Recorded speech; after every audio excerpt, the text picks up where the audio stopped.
সালামু আলাইকুম everyone. Dhaka metro গতে আপনাদেরকে স্বাগতম। বারবার ভূমিকম্প হচ্ছে। আল্লাহ তাআলাই একমাত্র হেফাজত করনেওয়ালা এবং নিজেকেও সতর্ক থাকতে হবে। যখন আপনি রাস্তায় থাকবেন, গাড়ি ড্রাইভ করতেছেন, ওই মুহূর্তে আপনি কি করবেন?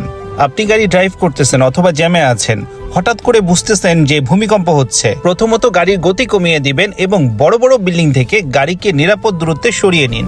রিক্টার স্কেলের মাত্রা যখন অতিরিক্ত হয়ে যায় তখন বিল্ডিং ধসে পড়তে শুরু করে এবং বিল্ডিং কাত হয়ে পড়ার সম্ভাবনাও থাকে। সেই ক্ষেত্রে গাড়ির ভিতরে অবস্থান করাটাই সব থেকে বেশি নিরাপদ, যেন ভারী কোনো কিছু মাথার উপরে না পড়ে।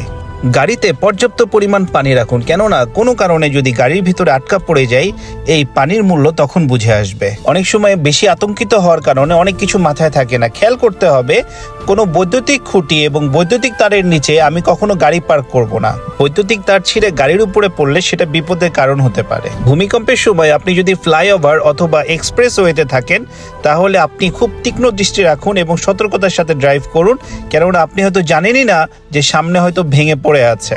আরেকটি বিষয়, আপনার অতিরিক্ত আতঙ্ক হতে পারে অন্য আরেকজনের বিপদের কারণ। তাই আল্লাহর উপরে ভরসা রাখুন এবং নিজেও সতর্ক থাকুন। আর গাড়িতে চড়ার সময় দোয়া পড়ে গাড়িতে চড়বেন। আল্লাহ হাফেজ।